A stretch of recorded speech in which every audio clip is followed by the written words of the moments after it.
The words white supremacy were mentioned 75 times in the Washington Post and the New York Times. But the media is different from museums. In 2020, the words white supremacy were mentioned 700 times in the Washington Post and the New York Times and 2,400 times in NPR. Those words were virtually never mentioned. Abby, you don't so is that better? Was it better than?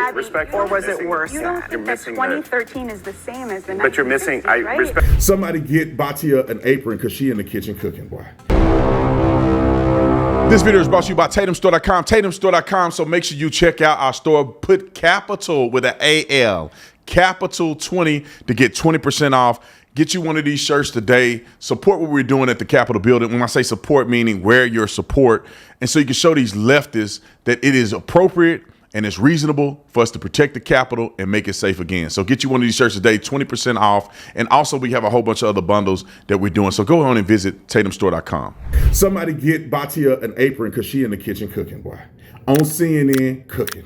And she need to be a Gordon Ramsay because she is cooking. And I'm talking about a little cooking. I'm talking about she doing gourmet meals. I'm saying she doing dry aged ribeye cooked medium rare. You know what I'm saying? She doing beef tartare. You know what I'm saying? She got caviar fries. You put the caviar on top of the fry. She got oysters and putting the hot sauce on the oysters and putting that horseradish on there. That's what kind of cooking Batya is doing. I hope I'm saying her name right. I love her to death. I follow on social media. I'm going to have her come on my show because I want to hear her be able to explain in fullness the things she can't say on CNN because they cutting off every 5 minutes. But y'all are going to be entertained to no end by this short clip that I'm going to play of her on CNN arguing with these nimwits, Bakari Sellers and that other black girl on there.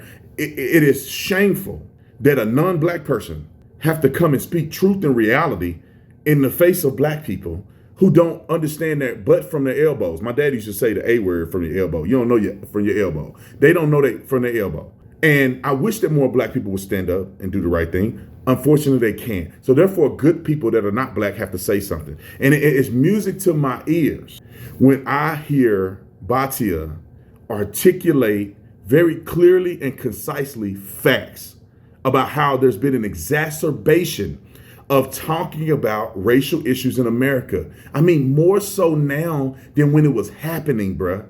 People back then didn't feel the same way people feel today, and they ain't never seen it unless they're looking at a book or looking on an article to argue with a conservative. But I want y'all to hear this clip and don't hear too much of me. Let's roll the clip. We'll watch it together. Roll it. Starting around 2011, 2012, sociologists started to notice a shift in white liberal opinion polling to where white progressives became more extreme in their views on race than Black and Hispanic Americans. And they called this, the sociologists did, called it the Great Awokening. And when they postulated, where did this come from? Why did white progressives suddenly start obsessing over race in a way that was actually far to the left of where Hispanic and Black Americans were on this issue? They found that the media had shifted radically how it talked about these issues. So for example, in 2010, the words white supremacy were mentioned 75 times in the Washington Post and the New York Times. But the media is different from museums. In 2020, the words white supremacy were mentioned 700 times in the Washington Post and the New York Times and 2,400 times in NPR. The word racism 4,000 times in 2020. The words white and racial privilege from 2013 to 2019 grew by 1,500% in the New York Times and the Washington Post. And the word slavery itself exponentially skyrocketed as a percentage of words. I'm offering this only to suggest. I understand. I'm just wondering what do you think is the problem with talking about slavery, white supremacy, racism, et cetera? So the point I'm trying to make here is that liberals will say, well, this is a reflection of reality, but of course it isn't. This is a reflection of a newfound obsession that was driven by the media, and that doesn't reflect either the moral evil of these things or the historical accuracy. I do want to dive into what you mean by that, because you say that you don't think it's a reflection of reality. Based on what? Well, slavery, based on the idea that those things don't exist, that white supremacy doesn't exist, racism doesn't exist, that we shouldn't be talking about it anymore? Based on the idea, obviously all these things I think are evil, but there's not more slavery now to the tune of but I think part of the problem, Batya, is that in the 90s, hold on a second, Bakari. Part of the problem is that back, not that long ago, in the 50s, the 60s, even beyond that, when there was actual Jim Crow happening in this country. People were actually treating Black people as second-class citizens. We weren't talking about those things at all. But in those words were 2013 virtually never mentioned. But Abby, you don't so is that think better? Was it better you're missing, then, respectfully, or was you're it missing- worse You don't then? You're think that missing the- 2013 is the same as the 1960s, But you're missing, right? respectfully, and I've had this debate many Do you times. really think that there's as big a difference But between the but we're 1960s missing- and I don't. We're missing That's the not my point. point. My Okay. point is that the use of the language in present day, or the lack of the use of the language back when racism was apparent every single day in the streets of America, doesn't reflect really anything except perhaps a better awareness of the reality that we that's live not- in as a but country. that's Do you not the think the point. country was more racist in 2013? That's not the That's- point. I didn't say You're- anything but- about but whether you're the missing country was more the racist. point is, First of all, I want to point out that Bakari Sellers' soul has left his body when he actually hear a person telling the truth and speaking facts, because he can't he digested because the girl ain't Black. It's funny to watch these people fall apart, and when they're presented with reasonable facts. I put this on my life. If anybody that ever lived back in the 60s, back in the 40s and 50s, I felt like we have exaggerated their experiences because we weren't experiencing what they experienced. But we envision and create this facade that they had it worse than what they really did. Segregation, yeah, it wasn't fair in many cases. But segregation also offered Black people to have possession of their own ownership in banks, ownership in museums. I mean, you name it, Black people, schools, car services. Black people had their own ownership. They weren't sitting there eating out of a trash can while the white people were excelling. Black people had their own stuff going. They were married, they had families. Black people went to Black-owned schools, Black teachers, all of that during segregation. So they weren't just crawling to the white man. I can't eat, white man. Can I come to your restaurant? Black people had their own restaurant. Black people cooking their own food. So the world wasn't what they try to project it to be. Now, some things were not fair. We get it. White supremacy was a thing, but it did not hold Black people back from becoming incredibly successful. Incredibly successful. I mean, you can go back to the 1800s. I mean, I don't want to go through this, man. Every time I say this, I use the same people. My personal view is slavery was a reprehensible institution. I agree with your words that it was our original sin. We also fought a war to eradicate it and to get over it as a country. And that was a necessary thing that happened, and a lot of people died, and we did eradicate it, and that's a good thing. I think what he's asking is, in our museums, what defines us? Are we going to be defined by the worst moment or the worst institution or the worst mistake we ever made? Or are we going to be defined by what we've done moving forward to get over it and to become the greatest nation on the earth? My belief is that he wants to look at these museums, not because he wants to do away with the idea that slavery occurred, but that he wants to ask a very simple question. Are we going to present ourselves as being exceptional or not?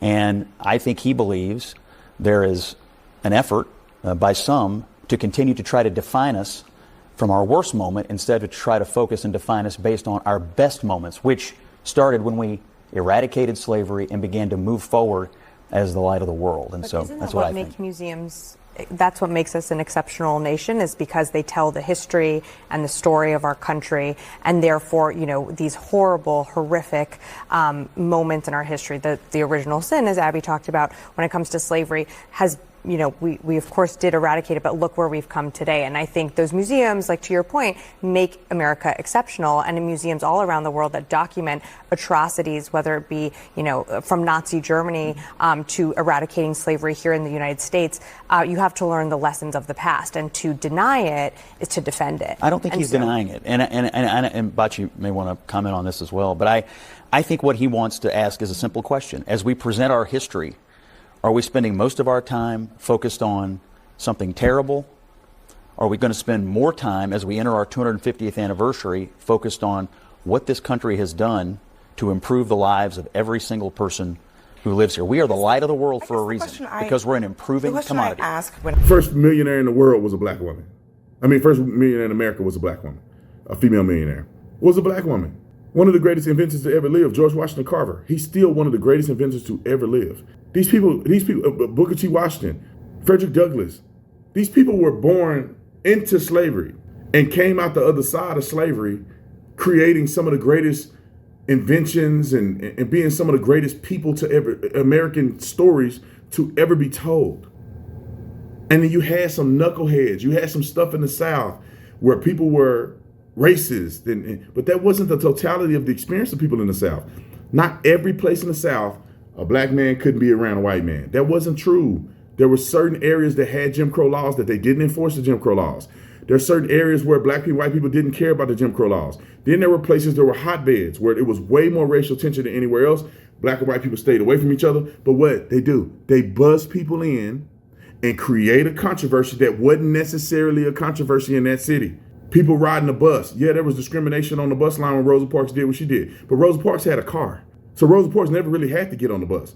They staged it so they can leverage the government to get them what they want. Same thing with Black Lives Matter. They did the same thing as the Civil Rights Movement.